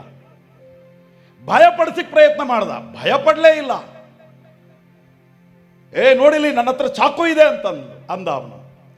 ಅವಾಗ ಅವಳು ಏನಂದು ಗೊತ್ತಾ, ನಮ್ಮ ಹಿಂದ್ಗಡೆ ನಮ್ಮ ಅಣ್ಣ ಇದ್ದಾನೆ, ಮಿಲಿಟರಿಯಲ್ಲಿ ಇದ್ದಾನೆ, ಅವನ ಹತ್ರ ಗನ್ ಇದೆ ಅಂದ್ಲು. ಯಾವ ಸೈತಾನನು ಅನೇಕ ಭಯದ ಪರಿಸ್ಥಿತಿಗಳನ್ನ ತರ್ತಾನೆ. ಅವನು ಕಳ್ಳ, ದೂರುಗಾರ ತರ್ತಾನ ಅವನು. ನಾವು ಭಯಪಡೋ ಅವಶ್ಯಕತೆ ಇಲ್ಲ. ಅಪ್ಪನ ಹತ್ರ ಗನ್ನಿದೆ, ಅಪ್ಪ ನನ್ನ ಜೊತೆಯಲ್ಲಿದ್ದಾನೆ. ಎಲ್ಲದಕ್ಕೂ ಶಕ್ತಿವಂತನಾದ ದೇವರು, ಬಲವುಳ್ಳ ದೇವರು ನಮ್ಮ ಸಂಗಡ ಇರುವಾಗ ನಮಗೆ ಭಯ ಯಾಕೆ? ಆದ ಕಾರಣ ಪೌಲನಿಗೆ ದೇವರು ಹೇಳ್ತಾ ಇರುವ ಮೊದಲನೇ ಮಾತು, ಭಯ ಪಡಬೇಡ, ದೇವರು ನಿನ್ನ ಜೊತೆಯಲ್ಲಿ ಇದ್ದಾರೆ. ಇಸ್ರಾಯೇಲ್ ದೇಶಕ್ಕೂ ಮತ್ತು ಸಿರಿಯಾ ದೇಶಕ್ಕೂ ಮಧ್ಯದಲ್ಲಿ ಒಂದು ಕೆರೆ ಇರ್ತದೆ. ನಾವು ಕೆರೆ ಅಂತೀವಿ, ಬೈಬಲಲ್ಲಿ ಅದಕ್ಕೆ ಸಮುದ್ರ ಅಂತ ಬರೆದಿದೆ, ಸಾಗರ ಅಂತ. ಸಾಗರ ಅಂದರೆ ನಮ್ಮೂರಲ್ಲಿ ಒಂದು ಸಾಗರ ಇದೆ ರೀ, ಶಾಂತಿ ಸಾಗರ ಅಂತೀವಿ. ಆದರೆ ಅದು ಸಾಗರ ಅಲ್ಲ, ಸಮುದ್ರ ಅಲ್ಲ, ಅದು ದೊಡ್ಡ ಕೆರೆ, ಅದಕ್ಕೆ ಸಾಗರ ಅಂತೀವಿ. ಆ ಥರ ಬೈಬಲಲ್ಲಿ ಭಾಳಷ್ಟು ಕೆರೆಗಳಿಗೆ ಸಮುದ್ರ ಅಂತಿದೆ, ಸಾಗರ ಅಂತಿದೆ, ಆದರೆ ಸಮುದ್ರಗಳಲ್ಲವು. ಇಸ್ರಾಯೇಲ್ ದೇಶಕ್ಕೂ ಸಿರಿಯಾ ದೇಶಕ್ಕೂ ಮಧ್ಯದಲ್ಲಿ ಒಂದು ಹಳ್ಳ. ಆ ಹಳ್ಳದ ಅವ್ರಿಗೆ ಯಾವಾಗಲೂ ಯುದ್ಧ ಇರ್ತದೆ, ಇವಾಗಲೂ ಯುದ್ಧ ಇದೆಯಲ್ಲ, ಯುದ್ಧಗಳು ನಡೀತಾನೆ ಇರ್ತದೆ. 3000 ವರ್ಷಗಳಿಂದಲೂ ಯುದ್ಧ ನಡೀತಾ ಇದೆ. ಅವರಿಗೂ ಇವರಿಗೂ ಯುದ್ಧಗಳು ನಡೀತಾನೆ ಇದ್ದಾವೆ. ಆ ಹಳ್ಳದ ಪಕ್ಕದಲ್ಲಿ ಒಂದು ದಿಬ್ಬ, ಆ ದಿಬ್ಬದ ಮೇಲೆ ಏಲೀಷಾ ದೇವರ ಸನ್ನಿಧಾನದಲ್ಲಿ ಪ್ರಾರ್ಥನೆ ಮಾಡ್ತಿದ್ದಾನೆ. ಏಲೀಷಾ ದೇವರ ಸನ್ನಿಧಾನದಲ್ಲಿ ಪ್ರಾರ್ಥನೆ ಮಾಡ್ತಾ ಇದ್ರೆ ಆ ದಿಬ್ಬದ ಸುತ್ತಲೂ ಶತ್ರು ಸೈನ್ಯದವರು ಮುತ್ತಿಗೆ ಹಾಕಿದರು. ಅವನ ಶಿಷ್ಯ ಇದ್ದಾನಲ್ಲ ಗೆಹಜಿ, ಅವನು ಓಡೋಗಿ ಆ ಶತ್ರು ಸೈನ್ಯದವರು ನೋಡಿ ಮತ್ತೆ ಎಲೀಷನ ಹತ್ರ ಬಂದು ಎಲೀಷನಿಗೆ ಹೇಳ್ತಾನೆ, ಎಲೀಷಾ ಸುತ್ತಲೂ ಶತ್ರು ಸೈನ್ಯದವರು ಮುತ್ತಿಗೆ ಹಾಕಿದಾರಂತ ಭಾಳ ಗಾಬರಿಯಿಂದ ಹೇಳ್ದ, ಭಾಳ ಭಯದಿಂದ ಹೇಳ್ದ, ಟೆನ್ಷನಿಂದ. ಆವಾಗ ಎಲೀಷಾ ಏನು ಹೇಳ್ದ ಗೊತ್ತಾ, ಅಲ್ಲಿ ನಿನಗೆ ಶತ್ರುಗಳೇ ಕಾಣ್ತಾ ಇದ್ದಾರಲ್ಲ, ಸ್ವಾಮಿ ಇವನು ಕಣ್ ತೆರಿಯಪ್ಪ ಅಂದರು. ಏನು ಮಾಡು, ಇವನು ಕಣ್ ತೆರಿ. ಅವಾಗ ಅವನ ಆತ್ಮದ ಕಣ್ಣುಗಳ ತೆರೆಯಲ್ಪಡ್ತು. ಇವಾಗ ನೋಡು ಅಂದ್ರೆ ಆವಾಗ ನೋಡ್ತಾನೆ, ಆ ಶತ್ರುಗಳ ಹಿಂದೆ ರಥ ಐಶ್ವರ್ಯಗಳಲ್ಲಿ ದೇವದೂತರು ಬಿಚ್ಚು ಕತ್ತಿ ಹಿಡಿದು ನಿಂತಿದ್ರು ರೀ. ಹಲ್ಲೆಲೂಯಾ. ನಾನು ಹೇಳ್ತಾ ಇದ್ದೀನಿ, ಭಯ ಯಾಕೆ? ಇನ್ನೊಂದು ಮಾತು ನಾನು ನಿಮಗೆ ಹೇಳ್ತೀನಿ. ಏಲೀಷನಿಗೆ ಕಾಣ್ತಾ ಇದೆ, ಗೆಹಜಿಗೆ ಯಾಕೆ ಕಾಣ್ತಾ ಇಲ್ಲ? ಏಲೀಷನಿಗೆ ಕಾಣ್ತಿದೆ, ಗೆಹಜಿಗೆ ಯಾಕೆ ಕಾಣ್ತಾ ಇಲ್ಲ? ಸಿಮ್ ಇಲ್ಲ. ದೇವರಿಗೂ ಅವನಿಗೂ ಕನೆಕ್ಷನ್ ಇಲ್ಲ ರೀ. ನಾನು ಅದಕ್ಕೆ ಹೇಳ್ತೀನಿ, ದೇವರ ಜೊತೆಯಲ್ಲಿ ಉತ್ತಮವಾದ ಸಂಬಂಧದಲ್ಲಿ ನಾವಿದ್ರೆ ಯಾವುದಕ್ಕೂ ಭಯ ಪಡುವ ಅವಶ್ಯಕತೆ ಇಲ್ಲ. ಅದಕ್ಕೆ ಪೌಲನಿಗೆ ದೇವರು ಮೊದಲು ಹೇಳಿದ ಮಾತು, ಭಯ ಪಡಬೇಡ. ಅವನಿಗೆ ಹೇಳಿದ ಎರಡನೇ ವಾಗ್ದಾನ ಏನಂದ್ರೆ, ನಾನು ನಿನ್ನ ಜೊತೆಯಲ್ಲಿ ಇದ್ದೇನೆ. ನಾನು ನಿನ್ನ ಜೊತೆಯಲ್ಲಿದ್ದೀನಿ. ಏನು ನನ್ನ ಜೊತೆಯಲ್ಲಿರೋದಂದ್ರೆ ಏನು ನೋಡ್ರಿ, ಸಾಮಾನ್ಯವಾಗಿ ನಮಗೇನಾದರೂ ಕಷ್ಟ ಬಂದರೆ ನಮ್ಮ ಸ್ನೇಹಿತರಿಗೆ ಯಾರಿಗಾದರೂ ಕರಿತೀನಿ, ಅವ್ರು ಕರೆದ ಮೇಲೆ ಬರ್ತಾರೆ. ಯಾಕಂದರೆ ಅವ್ರಿಗೆ ನನ್ನ ಕಷ್ಟ ಗೊತ್ತಿಲ್ಲ, ನಾನು ಹೇಳಿದ ನಂತರ ಅವ್ರಿಗೆ ಅರ್ಥ ಆಗುತ್ತೆ, ಆಮೇಲೆ ನನ್ನ ಜೊತೆಲಿ ಬರ್ತಾರೆ. ಆದರೆ ದೇವ್ರಂಗಲ್ಲ, ನಿನಗೆ ಕಷ್ಟಗಳು ಬರುವುದಕ್ಕೆ ಮುಂಚಿತವಾಗಿಯೇ ನಿನ್ನ ಜೊತೆಯಲ್ಲಿರ್ತಾರೆ. ನನ್ನ ದೇವರು ನನ್ನ ಜೊತೆಯಲ್ಲಿದ್ದಾನೆ ಅಂದರೆ ಅದರ ಅರ್ಥ ನಾನು ಕರೆದ ಮೇಲೆ ಬರ್ತಾನೆ ಅಂತಲ್ಲ. ನೀನು ಕರೆಯುವುದಕ್ಕೆ ಮುಂಚಿತವಾಗಿಯೇ, ನೀನು ಕೂಗುವುದಕ್ಕೆ ಮುಂಚಿತವಾಗಿಯೇ ನಿನ್ನ ಜೊತೆಯಲ್ಲೇ ಆತನು ಇರ್ತಾನೆ. ದೇವರು ನನ್ನೊಂದಿಗಿದ್ದಾನೆ ಅಂದರೆ ಅದು ಅದರ ಅರ್ಥ. ಅಲ್ಲಿ ಏಲೀಷನಿಗೆ ರಥಗಳು ಕಾಣ್ತಾ ಇದೆ, ಏಲೀಷನಿಗೆ ದೇವರ ಶಕ್ತಿ ಕಾಣ್ತಾ ಇದೆ, ಗೆಹಜಿಗೆ ಕಾಣ್ತಾ ಇಲ್ಲ. ಯಾಕಂದ್ರೆ ಸಂಬಂಧ ಇಲ್ಲ ರೀ. ದೇವರು ನನ್ನ ಜೊತೆಯಲ್ಲಿದ್ದಾನೆ ಅನ್ನುವಂಥ ಗ್ರಹಿಕೆ ಗೆಹಜಿಗಿಲ್ಲ. ಆದರೆ ಏಲೀಷನಿಗೆ ದೇವರು ನನ್ನ ಜೊತೆಯಲ್ಲಿದ್ದಾನೆ ಅನ್ನುವಂಥ ಗ್ರಹಿಕೆ ಏಲಿಯನಿಗಿದೆ. ನಾನು ನಿಮಗೆ ಹೇಳ, ನೀವು ಕೆಟ್ಟದಾದ ಪರಿಸ್ಥಿತಿಗಳನ್ನ ಹಾದು ಹೋಗುವಾಗ ದೇವರು ಯಾವ ಥರ ಕಾರ್ಯ ಮಾಡ್ತಾನೆ, ಒಂದು ಸಣ್ಣ ಉದಾಹರಣೆ ನಿಮಗೆ ಹೇಳ್ತೀನಿ. ಮೋಶೆ ಒಂದ್ಸಾರಿ ಅರಣ್ಯದಲ್ಲಿ ಹಾದು ಹೋಗ್ತಾ ಇರಬೇಕಾದ್ರೆ ನೀರು ಕಹಿ ಇತ್ತಲ್ಲ. ನೀರು ಕಹಿ ಇದ್ದಾಗ ಇಸ್ರಾಯೇಲರೆಲ್ಲ ಏನು ಮಾಡಿದರು? ಅದು ಅವ್ರದ್ದು ಅಭ್ಯಾಸ. ಎಲ್ಲಿಂದ? ಐಗುಪ್ತ ದೇಶದಿಂದ ಬಿಡುಗಡೆ ಆಗಿ ಬಂದಾಗಿಂದನೂ ಅವ್ರದ್ದು ಅಭ್ಯಾಸ. ಯಾವ ಅಭ್ಯಾಸ? ಗುಣಗುಟ್ಟುವ ಅಭ್ಯಾಸ. ಅದು ಬಿಡಲೇ ಇಲ್ಲ ರೀ ಅವರು. ಆ ಗುಣಗುಟ್ಟಿದ್ರಿಂದನೇ ಯಾರು ಅಲ್ಲಿ ಸೇರಲೂ ಇಲ್ಲ ಅವರು. ಅಲ್ಲಿ ಬಿಡುಗಡೆ ಆಗಿ ಬಂದವರಲ್ಲಿ ಇಬ್ಬರೇ ಸೇರಿದರು, ಕಾಲೇಬು ಯೆಹೋಶುವ. ಗುಣಗುಟ್ಟಿದ್ರು. ಏನು ಗುಣಗುಟ್ಟಿದ್ರು? ನೀರು ಕಹಿ ಇದೆ, ನೀರು ಕಹಿ ಇದೆ, ಹೆಂಗೆ ಕುಡಿಬೇಕು ಮೋಶೆ ಈ ನೀರನ್ನ ಅಂತ ಮೋಶೆಗೆ ಬೈಲಿಕ್ಕೆ ಸ್ಟಾರ್ಟ್ ಮಾಡಿದರು. ಮೋಶೆ ಬಂದು ದೇವರ ಸನ್ನಿಧಾನದಲ್ಲಿ ಮೊಣಕಾರೂರಿ, ಸ್ವಾಮಿ ನೀರು ಕಹಿ ಇದೆಯಂತಪ್ಪ, ಏನು ಮಾಡೋದು? ಅವಾಗ ದೇವರು ಏನು ಹೇಳಿದರು? ಅಲ್ಲೊಂದು ಚಿಗುರಿದೆ, ಗಿಡದ ಚಿಗುರಿದೆ, ಅದನ್ನು ತಗೊಂಡೋಗಿ ಏನು ಮಾಡು? ನೀರಲ್ಲಿ ಹಾಕಂತ. ನೀರಲ್ಲಿ ಹಾಕಿದ ತಕ್ಷಣ ಏನಾಯಿತು? ನೀರು ಸಿಹಿ ಆಯಿತು. ಇವಾಗ ನನ್ನ ಪ್ರಶ್ನೆ, ಇವರು ಕೇಳಿದ ನಂತರ, ಮೋಶೆ ಕೇಳಿದ ನಂತರ, ಇಸ್ರಾಯೇಲರು ಕೇಳಿದ ನಂತರ ಆ ಚಿಗುರನ್ನ ದೇವರು ಇಟ್ರ ಅಥವಾ ಮುಂಚಿತವಾಗೇ ಇಟ್ಟಿದ್ರ? ಮುಂಚಿತವಾಗೇ ಇತ್ತು. ಮತ್ತೆ ಮೋಶೆ ಕಾಣ್ತಾ ಇದೆ, ಇಸ್ರಾಯೇಲರಿಗೆ ಯಾಕೆ ಕಾಣ್ತಿಲ್ಲ? ಕನೆಕ್ಷನ್ ಇಲ್ಲ. ದೇವರೊಟ್ಟಿಗೆ ಉತ್ತಮವಾದ ಸಂಬಂಧ ಇಲ್ಲ. ದೇವ್ರ ಮಕ್ಕಳೇ, ನೀನು ಹಾದು ಹೋಗುವ ಮಾರ್ಗದಲ್ಲೆಲ್ಲ ದೇವರು ಆಲ್ರೆಡಿ ಪರಿಹಾರವನ್ನು ಇಟ್ಟಿದ್ದಾನೆ. ನಿನ್ನ ಎಲ್ಲ ಪರಿಸ್ಥಿತಿಗಳ ಮಧ್ಯದಲ್ಲಿ ಆಲ್ರೆಡಿ ಪರಿಹಾರ ಇಟ್ಟಿದ್ದಾನೆ. ಅದನ್ನು ನೀನು ನೋಡಬೇಕಾದ್ರೆ ದೇವರೊಟ್ಟಿಗೆ ಉತ್ತಮವಾದ ಸಂಬಂಧ ಇದ್ರೆ ಮಾತ್ರ, ಯೇಸು ಕ್ರಿಸ್ತನು ನಿನ್ನ ಒಳಗಡೆ ಇದ್ರೆ ಮಾತ್ರ ಆ ಪರಿಹಾರವನ್ನು ಗುರುತಿಸ್ತೀಯಾ, ಆ ಪರಿಹಾರವನ್ನು ಪಡ್ಕೊಳ್ತೀಯಾ. ಇಲ್ಲದಿದ್ರೆ ಎದುರುಗಡೆನೆ ಪರಿಹಾರ ಇರುತ್ತೆ, ಆದರೂ ನಾವು ಗುರುತಿಸಲ್ಲ, ಮರೆಯಾಗಿ ಬಿಡುತ್ತೀರಿ. ಇಸ್ರಾಯೇಲರು ಕೆಂಪು ಸಮುದ್ರವನ್ನು ದಾಟಿ ಬಂದರು. ಕೆಂಪು ಸಮುದ್ರವನ್ನು ದಾಟಿ ಬರುವಾಗ ಕೆಂಪು ಸಮುದ್ರದ ಮಧ್ಯದಲ್ಲಿ ಹೋಗ್ತಾ ಇದ್ದಾರೆ. ಆದರೆ ಹಿಂದ್ಗಡೆ ಯಾರಿದ್ರು? ಫರೋಹನ ಸೈನ್ಯ ಇತ್ತು. ಅವ್ರ ಒಳಗಡೆ ಭಯ, ಅವ್ರ ಒಳಗಡೆ ದಿಗಿಲು. ನಾನು ನಿಮಗೆ ಹೇಳ, ಆ ಭಯದಿಂದ ದೇವರು ಮಾಡಿದ ಅದ್ಭುತವನ್ನು ಗಮನಿಸಲೇ ಇಲ್ಲ. ನಾವು ಕೆಂಪು ಸಮುದ್ರದಲ್ಲಿ ಹೋಗ್ತಾ ಇದ್ದೀವಿ, ಸಮುದ್ರ ಇಬ್ಬಾಗ ಆಗಿದೆ, ಒಣ ನೆಲದ ಮಧ್ಯದಲ್ಲಿ ಹೋಗ್ತಾ ಇದ್ದೀವಿ ಅನ್ನುವಂಥ ಗಮನ ಇಸ್ರಾಯೇಲರಿಗಿಲ್ಲ. ಅವ್ರಿಗೆ ಎಷ್ಟೊತ್ತು ಶತ್ರುಗಳು ಬರ್ತಿದ್ದಾರೆ ಅಂತ. ಆದರೆ ನಿಮಗೊಂದು ಮಹಿಮೆ ಹೇಳ್ತೀನಿ ಇವತ್ತು ಕೇಳ್ರಿ. ಶತ್ರುಗಳಿಗೂ ಮತ್ತು ಇಸ್ರಾಯೇಲರಿಗೂ ಮಧ್ಯದಲ್ಲಿ ದೇವರೊಂದು ಪರದೆಯನ್ನಿಟ್ಟಿದ್ರು. ಹಲ್ಲೆಲೂಯಾ. ಪರದೆಯನ್ನಿಟ್ಟಿದ್ರು. ಇಸ್ರಾಯೇಲರು ಗಮನಿಸ್ತಾ ಇಲ್ಲ. ಇಸ್ರಾಯೇಲರನ್ನ ಇವರು ಬೆನ್ನತ್ತಿ ಬಂದರೂ ಕೂಡ ಶತ್ರುವಿನ ಸೈನ್ಯಕ್ಕೆ ಇಸ್ರಾಯೇಲರು ಕಾಣಲಿಲ್ಲ. ಇಸ್ರಾಯೇಲರು ಕಾಣಲಿಲ್ಲ ರೀ. ನಾನು ಏನು ಹೇಳ್ತಾ ಇದ್ದೀನಿ, ನಾವು ಹೋಗುವ ಮಾರ್ಗದಲ್ಲಿ ಪರಿಹಾರ ಇದೆ, ಆದರೆ ಗುರುತಿಸಲ್ಲ, ಭಯ ಪಡ್ತೀವಿ. ಪರಿಹಾರ ಆಲ್ರೆಡಿ ಅಲ್ಲೇ ಇಟ್ಟಿದ್ದಾರೆ. ಓಡ್ತಿದ್ದಾರೆ. ದೇವರು ನಮ್ಮ ಮಧ್ಯದಲ್ಲಿ ಒಂದು ಪರದೆ ಇಟ್ಟಿದ್ದಾನೆ, ಕೆಂಪು ಸಮುದ್ರವನ್ನು ಇಬ್ಬಾಗ ಮಾಡಿದ್ದಾನೆ, ಅಂತ ಕಠಿಣವಾದ ಅರಸನಿಂದ ನಮ್ಮನ್ನು ತಪ್ಪಿಸಿ ಹೊರಗಡೆ ತಂದಿದ್ದಾನೆ, 10 ಉಪದ್ರವಗಳನ್ನು ದೇಶಕ್ಕೆ ಕೊಟ್ಟು ನಮ್ಮನ್ನು ಬರಮಾಡಿದ್ದಾನೆ. ಇದ್ಯಾವುದು ಅವರ ಗಮನದಲ್ಲಿಲ್ಲ, ಅವ್ರ ಹೃದಯದಲ್ಲಿ ಭಯ ರೀ. ಅದಕ್ಕೆ ನಾನು ಹೇಳ, ಭಯ ಇದ್ರೆ ಇನ್ನೊಂದು ಅಪಾಯ ಹೇಳ್ತೀನಿ ಕೇಳ್ರಿ. ಭಯ ಇದ್ರೆ ದೇವ್ರನ್ನ ಮಹಿಮೆ ಪಡಿಸಲ್ಲ ನಾವು. ಭಯ ಇದ್ರೆ ದೇವರಿಗೆ ಘನ ಹೇಳಲ್ಲ. ಅದಕ್ಕೆ ದೇವರ ಮೇಲೆ ಭರವಸೆ ಇಟ್ಟು ನಮ್ಮ ಎಲ್ಲ ಭಯವನ್ನು ತೆಗೆದು ಹಾಕಿದರೆ, ನಾನು ಸವಾಲು ಮಾಡಿ ಹೇಳ್ತೀನಿ, ದೇವ್ರ ಮಕ್ಕಳೇ, ನಿನ್ನ ಮಾರ್ಗದಲ್ಲಿ ದೇವರು ದೊಡ್ಡ ದೊಡ್ಡ ಪರಿಹಾರಗಳನ್ನು ಇಡ್ತಾರೆ. ನೀನು ಯಾವ ಸಮಸ್ಯೆಗಳಿಂದ ಇವತ್ತಿಲ್ಲಿ ಕೂತಿದೆಯೋ ನನಗಂತೂ ಗೊತ್ತಿಲ್ಲ. ಇವತ್ತು ರಾತ್ರಿಯಲ್ಲಿ ಮಲಗುವಾಗ ಈ ಪ್ರಾರ್ಥನೆ ಮಾಡಿ ನೀವು ಮಲಗರಿ. ನಾನು ಸವಾಲು ಮಾಡಿ ಹೇಳ್ತೀನಿ, ದೇವರು ಅತಿ ಶೀಘ್ರದಲ್ಲಿಯೇ ಅನೇಕರಿಗೆ ಇಲ್ಲಿ ದೊಡ್ಡ ಬಿಡುಗಡೆಯನ್ನು ಕೊಡ್ಲಿಕ್ಕೆ ಆತನು ಶಕ್ತನಾಗಿದ್ದಾನ್ರಿ. ಆತನಿಗೆ ಅಸಾಧ್ಯವಾದದ್ದು ಯಾವುದಲ್ಲ. ಕೆಲವರಿಗೆ ನಾಳೆನೇ ಕೊಡಬಹುದು, ಕೆಲವರಿಗೆ ಸ್ವಲ್ಪ ದಿನಗಳ ನಂತರ ಕೊಡಬಹುದು, ಸ್ವಲ್ಪ ತಡ ಆಗಬಹುದು. ಆದರೆ ಖಂಡಿತ ಹೇಳ್ತೀನಿ, ತಡವಾದರೂ ಕೂಡ ಆತನು ಜಯ ಕೊಡಲಿಕ್ಕೆ ಆತನು ಶಕ್ತನಾಗಿದ್ದಾನೆ. ದೇವರ ಸನ್ನಿಧಾನದಲ್ಲಿ ನಾವು ಕಾದಿದ್ದು ಕೇಳೋಣ. Hallelujah, hallelujah. ಕೆಂಪು ಸಮುದ್ರದ ಅದ್ಭುತ ಅವರಿಗೆ ಗೊತ್ತಾಗಲಿಲ್ಲ, ಅರ್ಥ ಆಗಲಿಲ್ಲ ಅಂತ ಎರಡನೇ ಸಾರದಿ ಯೋರ್ದಾನ್ ನದಿಯನ್ನು ವಿಭಾಗ ಮಾಡಿದರು. ಇವಾಗಾದರೂ ಅರ್ಥ ಮಾಡಿಕೊಳ್ಳ್ರು. 900 ಮೀಟರ್ ದೂರದಲ್ಲಿ ಬರ್ರಪ್ಪ,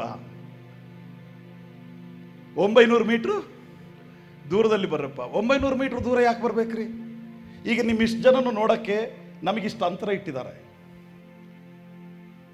ಗುಂಪು ಇನ್ನೂ ಸ್ವಲ್ಪ ದೊಡ್ಡದಾಯ್ತು ಅಂದ್ರೆ ಏನಾಗತ್ತೆ? ಅಂತರ ಸ್ವಲ್ಪ ಜಾಸ್ತಿ ಆಗತ್ತೆ. ಯಾಕಂದ್ರೆ ಕ್ಲಿಯರ್ ಆಗಿ ನೋಡ್ಬೇಕಲ್ಲ. ಇನ್ನೂ ಬಹಳ ದೊಡ್ಡ ಗುಂಪಾದ್ರೆ ಅಂತರ ಇನ್ನೂ ಸ್ವಲ್ಪ ಜಾಸ್ತಿ ಆಗತ್ತೆ.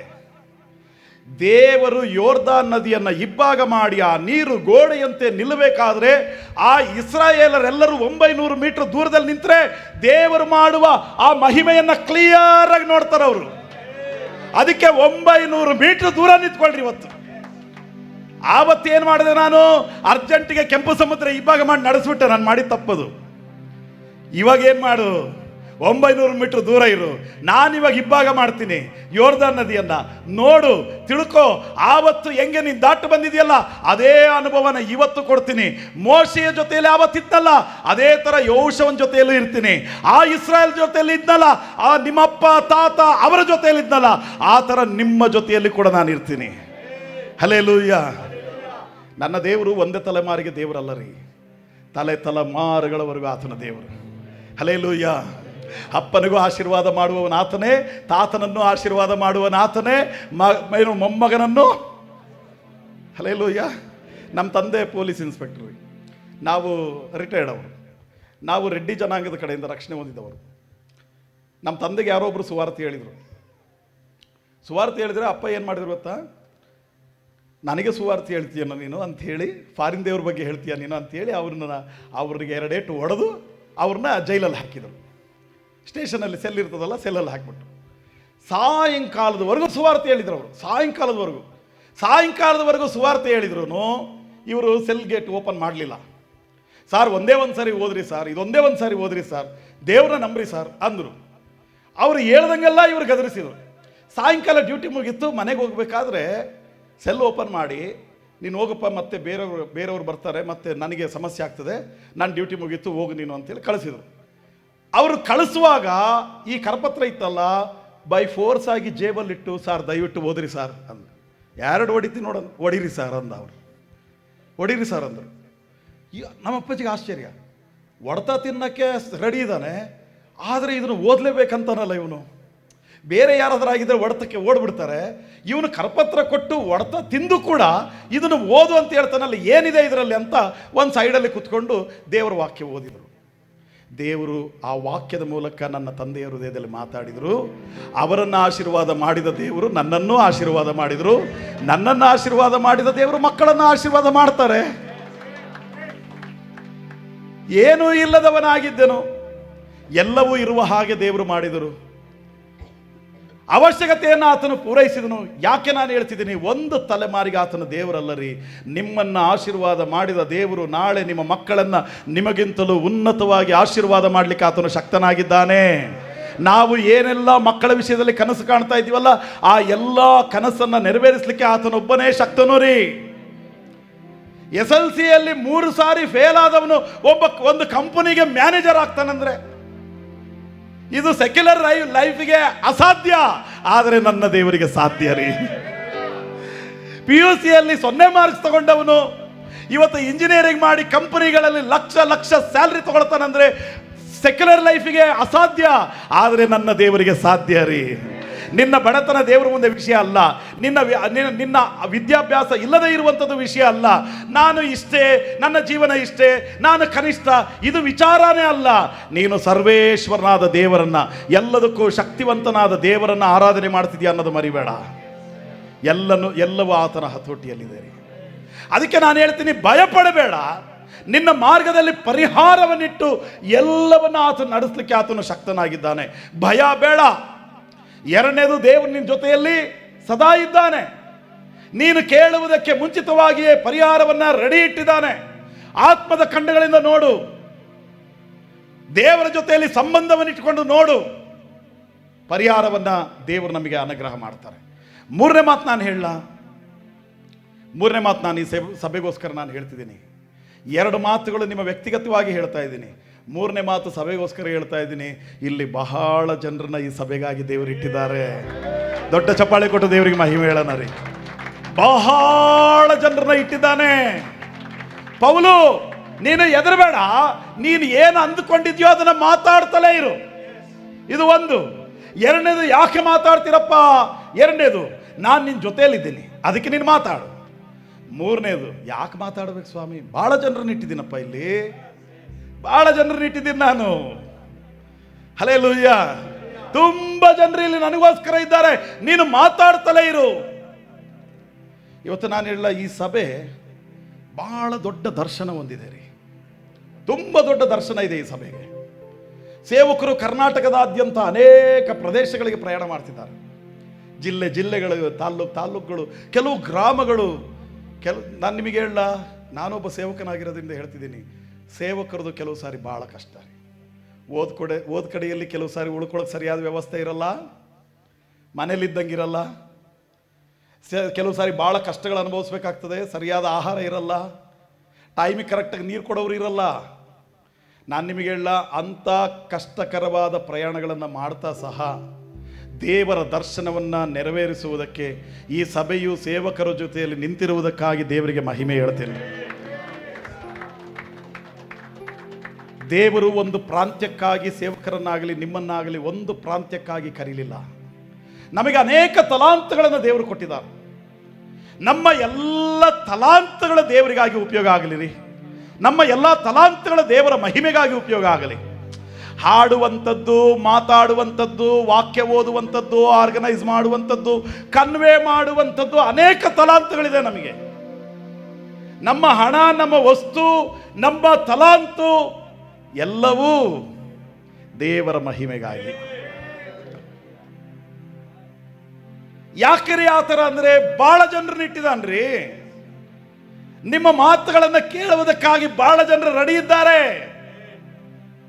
ಅನೇಕ ಜನರನ್ನ ಇಟ್ಟಿದ್ದಾರೆ. ನಿಮಗೊಂದು ಆಶ್ಚರ್ಯ ಹೇಳಲ್ಲ, ಒಂದು ಸಣ್ಣ ಉದಾಹರಣೆ ನಿಮಗೆ ಹೇಳ್ತೀನಿ. ಕೊರಿಂಥ ಪಟ್ಟಣಕ್ಕೆ ಬಂದಲ್ಲ, ಕೊರಿಂಥ ಪಟ್ಟಣದಲ್ಲಿ ಆಲ್ರೆಡಿ ಇವನು ಬರಕ್ಕೆ ಮುಂಚೆ ಅಕ್ವಿಲಾ ಪ್ರಿಸ್ಕಿಲಾ ಅನ್ನುವಂಥ ದಂಪತಿಗಳನ್ನ ದೇವರು ಆಲ್ರೆಡಿ ಅಲ್ಲಿ ಇಟ್ಟಿದ್ರು. ಇವನು ಬರಕ್ ಮುಂಚೆನೇ ರೀ ಬಹಳ ಮಂದಿ ಇದ್ದಾರಪ್ಪ. ಪೌಲು, ನೀನು ಯಾಕೆ ಭಯ ಪಡ್ತೀಯಾ? ಒಂದು ಕುಟುಂಬ ನಿನಗೋಸ್ಕರ ರೆಡಿ ಇದೆ. ನಾನು ನಿಮಗೆ ಮತ್ತು ಹೇಳ್ತೀನಿ, ಇವನು ಎಲ್ಲೆಲ್ಲೆಲ್ಲ ಸೇವೆ ಮಾಡಿದನೋ, ಪೌಲು ಎಲ್ಲೆಲ್ಲೆಲ್ಲ ಸೇವೆ ಮಾಡಿದನೋ ಎಲ್ಲ ಕಡೆಗಳಲ್ಲಿ ಒಬ್ಬನು ಹೋದ, ಕೆಲವು ಕಡೆಯಲ್ಲಿ ಇಬ್ಬರೇ ಹೋದರು, ಕೆಲವು ಕಡೆಗಳಲ್ಲಿ ಮಾತ್ರ 3 ಜನ ಹೋದರು. ಆದರೆ ಕೊರಿಂಥ ಪಟ್ಟಣದಲ್ಲಿ 8 ಜನ ಸೇವೆ ಮಾಡಿದರು. ಪೌಲನ ಜೊತೆಯಲ್ಲಿ ಸ್ವಲ್ಪ ದಿನ ತಿಮೋತಿ ಬಂದ, ಸೇವೆ ಮಾಡ್ದ, ಹೋದ. ಇನ್ನೊಬ್ಬನು ಗಾಯ ಅಂತ ಬಂದ, ಅವನು ಸ್ವಲ್ಪ ದಿನ ಸೇವೆ ಮಾಡ್ದ, ಅವನು ಹೋದ. ಅಕ್ವಿಲಾ ಪ್ರಿಸ್ಕಿಲಾ ಅವ್ರ ಜೊತೆಯಲ್ಲಿದ್ದರು, ಸೇವೆ ಮಾಡಿದರು. ಈ ಥರ ಬಂದು ಹೋಗಿ 8 ಜನ ಅವನ ಜೊತೆಲಿ ಸೇವೆ ಮಾಡಿದರು. ನಾನು ನಿಮಗೆ ಇನ್ನೊಂದು ಮಾತು ಹೇಳ್ತೀನಿ ನೋಡ್ರಿ. ರಾತ್ರಿ ಪ್ರೇಯರ್ ಮಾಡ್ದ, ಬೆಳಗ್ಗೆ ಊರಿಗೆ ಹೋಗ್ಬೇಕು ಅಂತ 18 ತಿಂಗಳು ಸೇವೆ ಮಾಡಿದ್ದಾರೆ ಅಲ್ಲಿ. 18 ತಿಂಗಳು, 1.5 ವರ್ಷ.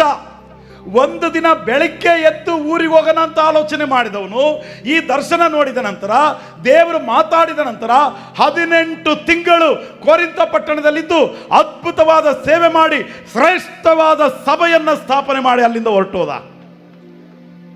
ಬೈಬಲಲ್ಲಿ ಅತಿ ಹೆಚ್ಚು ಅಧ್ಯಾಯಗಳು, ಅತಿ ಹೆಚ್ಚು ಪುಸ್ತಕಗಳನ್ನು ಹೊಸ ಒಡಂಬಡಿಕೆಯಲ್ಲಿ ಯಾವ ಸಭೆಗೆ ಬರೆದಿದ್ದಾರೆ ಅಂದರೆ ಕೊರಿಂಥ ಸಭೆಗೆ. 31 ಅಧ್ಯಾಯಗಳನ್ನು ಕೊರಿಂಥ ಸಭೆಗೆ ಒಂದಕ್ಕೆ ಕೊಟ್ಟರು. ಉಳಿದ ಎಲ್ಲ ಸಭೆಗಳನ್ನ ನೀವು ನೋಡ್ರಿ. ಕೊಲಸ್ಯ 5 ಅಧ್ಯಾಯ, ಎಫೆಸ 6 ಅಧ್ಯಾಯ, ಫಿಲಿಪ್ಪು 4 ಅಧ್ಯಾಯ. ಆದರೆ ಕೊರಿಂಥ 31 ಅಧ್ಯಾಯ. 31 ಅಧ್ಯಾಯಗಳನ್ನು ಹೊಂದಿದಂಥ ಸಭೆ ಅದು. ನಿಮಗೆ ಇನ್ನೂ ಒಂದು ಆಶ್ಚರ್ಯ ಹೇಳ್ತೀನಿ ಕೇಳ್ರಿ. ಬೈಬಲಲ್ಲಿ 2 ಪತ್ರಿಕೆ ಇದೆ, 1 ಕೊರಿಂಥ ಪತ್ರಿಕೆ, 2 ಕೊರಿಂಥ ಪತ್ರಿಕೆ. ಆದರೆ ಚರಿತ್ರೆ ಏನು ಹೇಳುತ್ತೆ ಗೊತ್ತಾ? 4 ಪತ್ರಿಕೆಗಳು ಬರೆದಿದ್ದು. ಕೊರಿಂಥ ಒಂದೇ ಸಭೆಗೆ 4 ಪತ್ರಿಕೆ ಬರೆದಿದ್ದು. 4 ಪತ್ರಿಕೆಗಳನ್ನು 15 ಅಧ್ಯಾಯನ ಡಿವೈಡ್ ಮಾಡ್ತಾ ಹೋದ್ರೂ 60 ಅಧ್ಯಾಯಗಳ ಸುದೀರ್ಘವಾದ ಉಪದೇಶ ಕೊರಿಂಥ ಸಭೆಗೆ ಕೊಟ್ಟಿದ್ದು.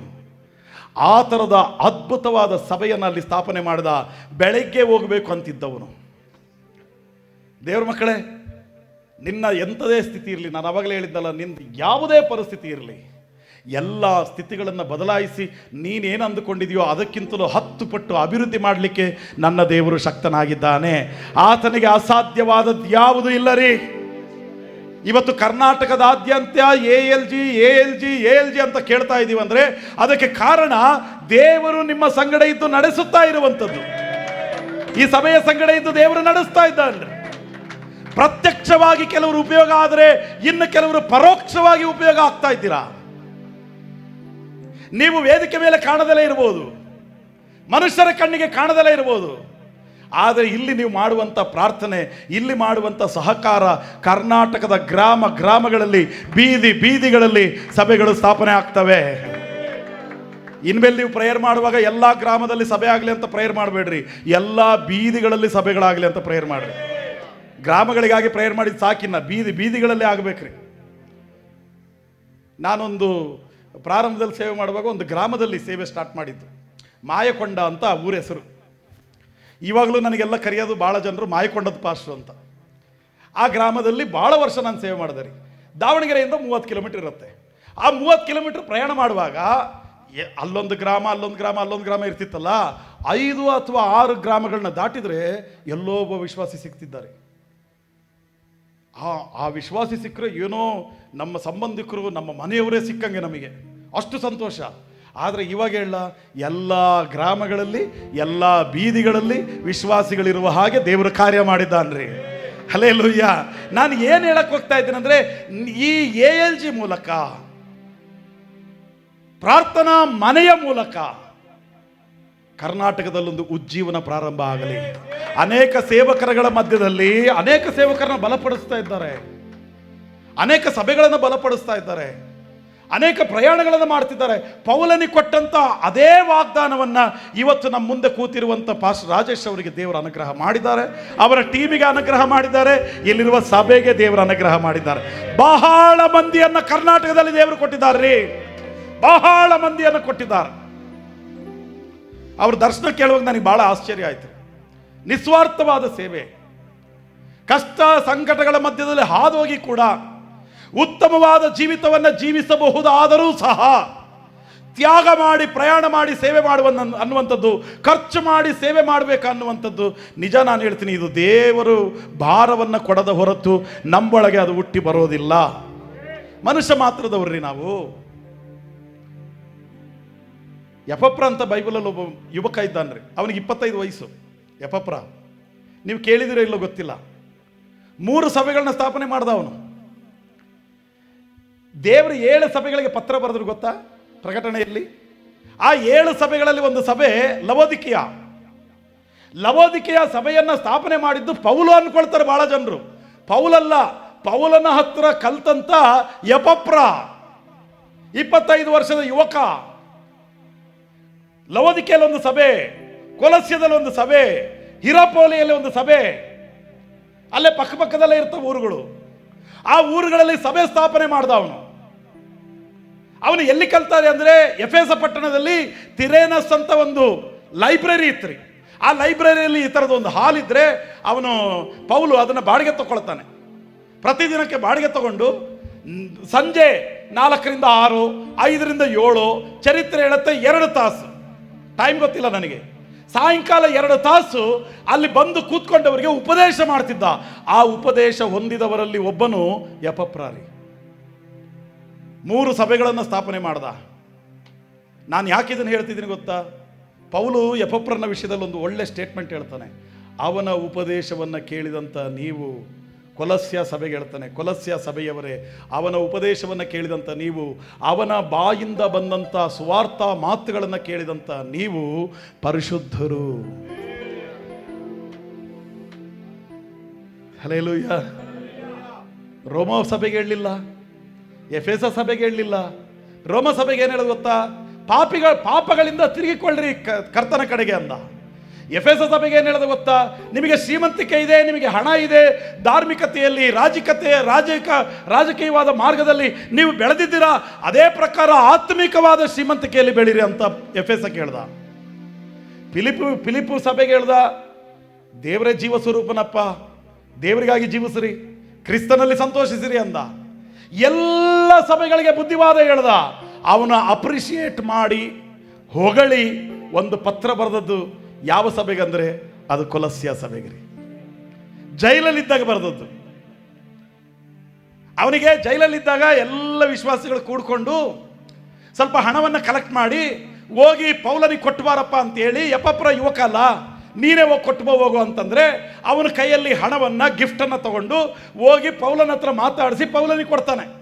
ಆವಾಗ ಪೌಲ ಹೇಳ್ತಾನೆ, ಹೆಂಗಿದಾರಪ್ಪ ಲವೋದಿಕೀಯದವ್ರು ಹೆಂಗಿದಾರೋ, ಕೊಲಸ್ಯದವ್ರು ಹೆಂಗಿದಾರೋ, ಎಲ್ಲ ಸಭೆಗಳನ್ನು ವಿಚಾರ ಮಾಡ್ದ. ಎಲ್ಲ ಚೆನ್ನಾಗಿದ್ದಾರೆ ಸ್ವಾಮಿ ಅಂದ. ಒಂದು ನಿಮಿಷ ವೆಯ್ಟ್ ಮಾಡಂತೇಳಿ ಅವನನ್ನು ಕೂರಿಸಿ ಸೆರೆಮನೆಯಲ್ಲಿ ಕೂತ್ಕೊಂಡು ಅನೇಕ ಪತ್ರಗಳನ್ನ ಬರೆದ. 5 ಪತ್ರಗಳನ್ನ ಬರೆದ. ಆ 5 ಪತ್ರಗಳಲ್ಲಿ ಒಂದು ಪತ್ರ ಕೊಲಸ್ಯ ಸಭೆಗೆ. ಈ ಪತ್ರ ತಗೊಂಡೋಗಿ ನಿನ್ನ ಸಭೆಯಲ್ಲಿ ನಿಂತ್ಕೊಂಡು ಇದನ್ನು ಪಠಣ ಮಾಡಪ್ಪ, ಇದನ್ನು ಓದು, ನಿನ್ನ ಜನರಿಗೆ ಈ ಮಾತುಗಳನ್ನ ಹೇಳು ಅಂದ. ಆ ಕೊಲಸ್ಯ ಪತ್ರಿಕೆಯಲ್ಲಿ ನೀವು ಓದ್ತಾ ಹೋದರೆ ಪೌಲನೇ ಹೇಳ್ತಾನೆ, ಕೊಲಸ್ಯ ಸಭೆಯವರು ಪರಿಶುದ್ಧರು, ಕೊಲಸ್ಯ ಸಭೆಯವರು ಪರಿಶುದ್ಧರು.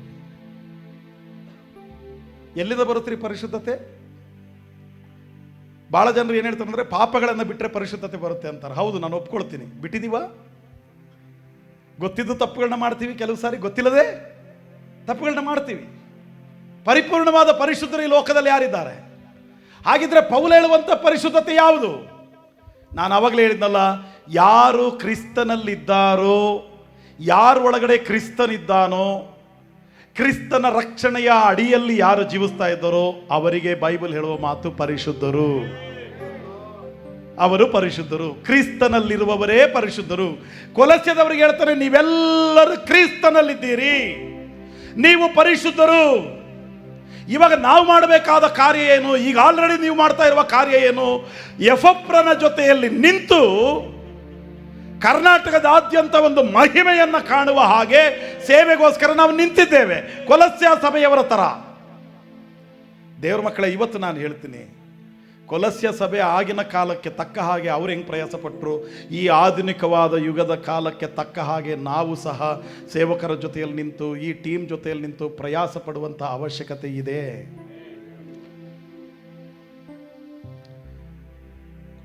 ನಾನು ಮೊದಲನೇ ಸಾರಿ ರಾಜೇಶ್ ಪಾಸ್ಟ್ರಿಗೆ ಪರಿಚಯ ಆದಾಗಲೇ ನಾನೇನು ಹೇಳಿದೆ ಗೊತ್ತಾ? ಪಾಸ್ಟ್ರೆ, ಅದ್ಭುತವಾದ ವಿಷನ್ ಇದೆ ನಿಮಗೆ, ಅದ್ಭುತವಾದ ದರ್ಶನ ಇದೆ, ನೀವು ಮಾಡಿರಿ ಪಾಸ್ಟ್ರೆ. ಯಾವ ಕ್ಷೇತ್ರದಲ್ಲಿ ನಾನು ಉಪಯೋಗ ಆಗ್ತೀನಿ ಅಂತ ನಿಮಗೆ ಅನಿಸುತ್ತೋ ಆ ಕ್ಷೇತ್ರದಲ್ಲಿ ನನ್ನನ್ನು ಉಪಯೋಗ ಮಾಡಿರಿ. ಯಾವಾಗಲೂ ರೆಡಿರಿ.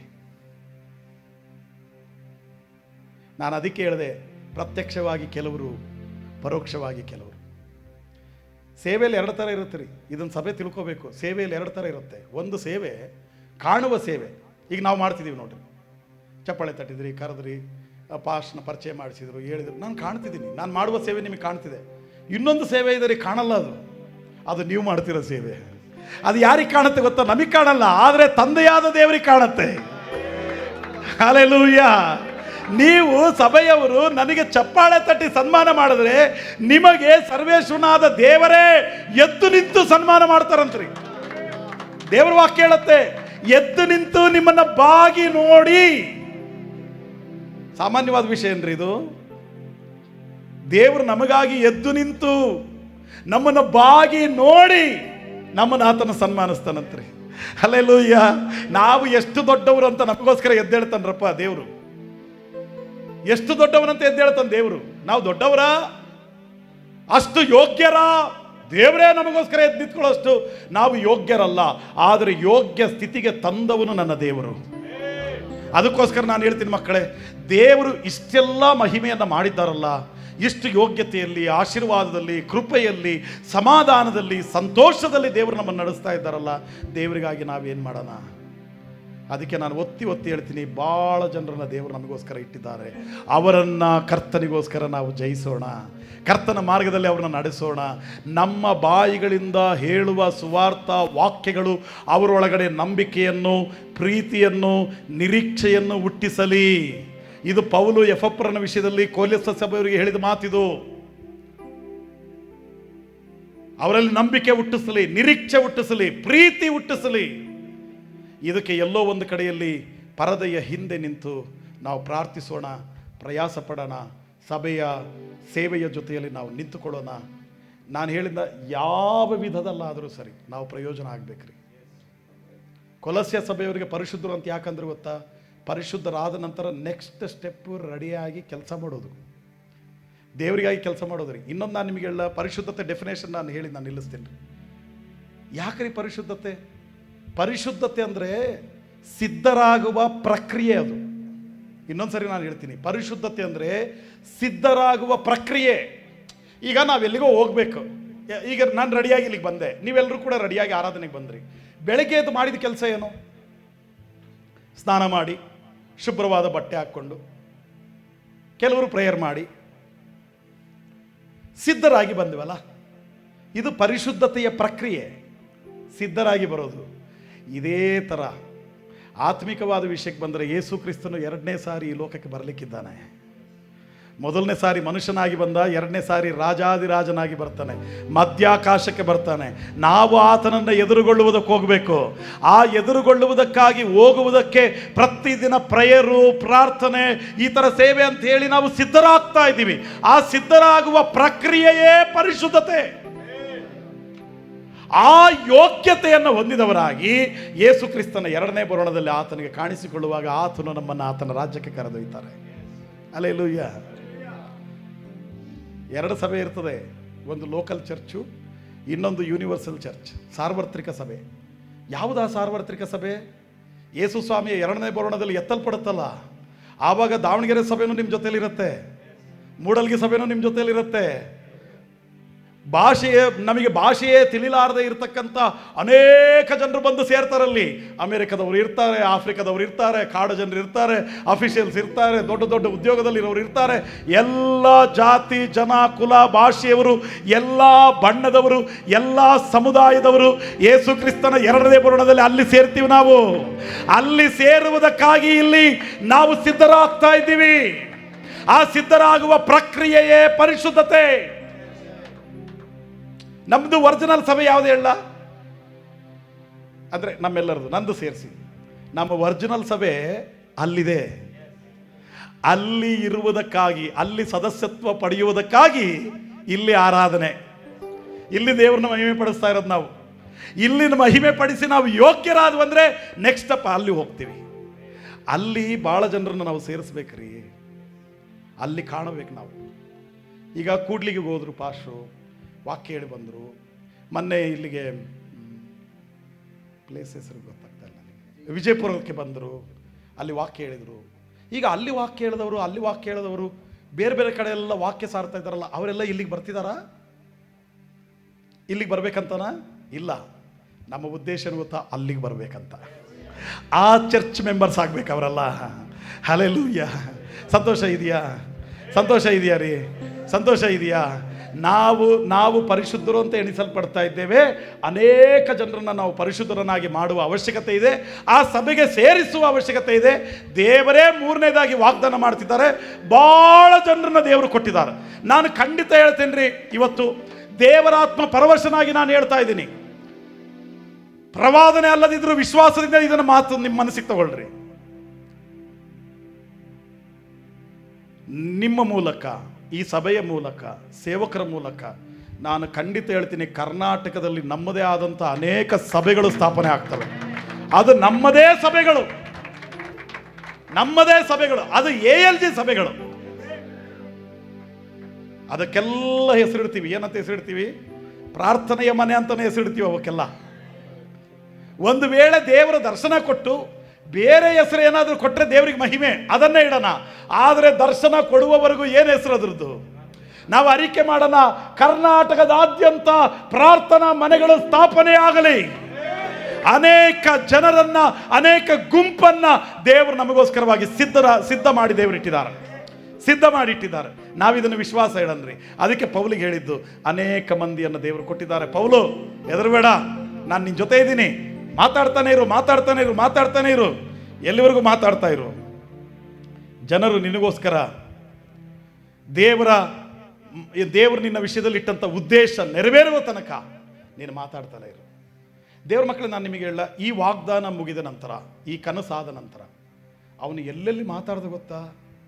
ರಾಜರ ಮುಂದೆ ಮಾತಾಡ್ದ, ಹಿಂಸೆ ಪಡಿಸುವವರ ಮುಂದೆ ಮಾತಾಡ್ದ.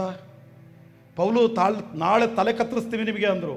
ನಾಳೆ ಕತ್ತರಿಸ್ರಿ, ಇವಾಗ ಹೇಳೋದು ಕೇಳ್ರಿ ಅಂದ. ಹಲ್ಲೆಲೂಯಾ. ನಾಳೆ ಕತ್ತರಿಸ್ರಿ ತಲೆನ, ಇವಾಗ ಹೇಳೋದು ಕೇಳ್ರಿ. ಹಲ್ಲೆಲೂಯಾ. ಹೆಂಗೆ ಉಪಯೋಗ ಆದರೂ ಗೊತ್ತಾ? ಯೇಸು ಸ್ವಾಮಿಯ ಶಿಷ್ಯರು ಮೀನು ಹಿಡಿಯವರು, ವಿದ್ಯಾಭ್ಯಾಸ ಇಲ್ಲದವರು. ನಿಮಗೆ ನಾನು ಒಂದು ಮಾತು ಹೇಳ, ನಾನು ಬೈಬಲ್ ಕ್ಲಾಸ್ ನಡೆಸ್ತಾ ಇದ್ದೇನೆ ರೀ. ಪಾಸ್ಟ್ ಅವಾಗಲೇ ಹೇಳಿದರು. ಯಾವ ವಿಷಯದ ಮೇಲೆ ಬೈಬಲ್ ಕ್ಲಾಸ್ ನಡೆಸ್ತಿದ್ದೀವಿ ಗೊತ್ತಾ? ನಾವು ಮೀನು ಹಿಡಿದವರು ಬರೆದಂಥ ಆ ವಾಕ್ಯಗಳ ಮೇಲೆ ನಾವು PhD ಮಾಡ್ತಿದ್ದೀವಿ. ಏನ್ರಿ ಆಶ್ಚರ್ಯ ಇದು! ಮೀನು ಹಿಡಿದವರು, ಕುರಿ ಕಾದವರು, ವ್ಯಾಪಾರ ಮಾಡೋರು, ಅವರು ಬರೆದ ವಾಕ್ಯದ ಮೇಲೆ ನಾವು PhD ಮಾಡ್ತಾ ಇದ್ದೀವಿ. ಆಶ್ಚರ್ಯ ಅಲ್ಲ?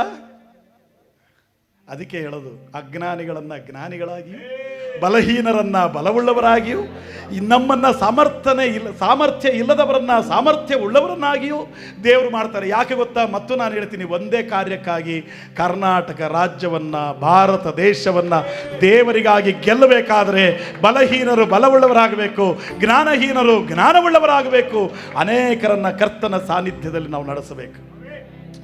ಇದರ ಸೇವೆಯಲ್ಲಿ ನಮ್ಮೆಲ್ಲರನ್ನ ದೇವರು ಬಲವಾಗಿ ಉಪಯೋಗಿಸಲಿ ಅಂತ ಹೇಳ್ತಾ, ನಿಮ್ಮನ್ನು ಪ್ರೋತ್ಸಾಹಪಡಿಸ್ತಾ, ಈ ವಾಕ್ಯವನ್ನು ಹೇಳಲಿಕ್ಕೆ ಅವಕಾಶ ಕೊಟ್ಟಂಥ ಸೇವಕರಿಗೂ ಮತ್ತು ಸಭೆಯವರಿಗೂ ನಿಮ್ಮೆಲ್ಲರಿಗೂ ಸಹ ಯೇಸು ಸ್ವಾಮಿ ನಾಮದಲ್ಲಿ ವಂದನೆಗಳನ್ನ ಹೇಳಿ ನನ್ನ ಮಾತುಗಳನ್ನ ನಿಲ್ಲಿಸ್ತಾ ಇದ್ದೀನಿ. God bless you.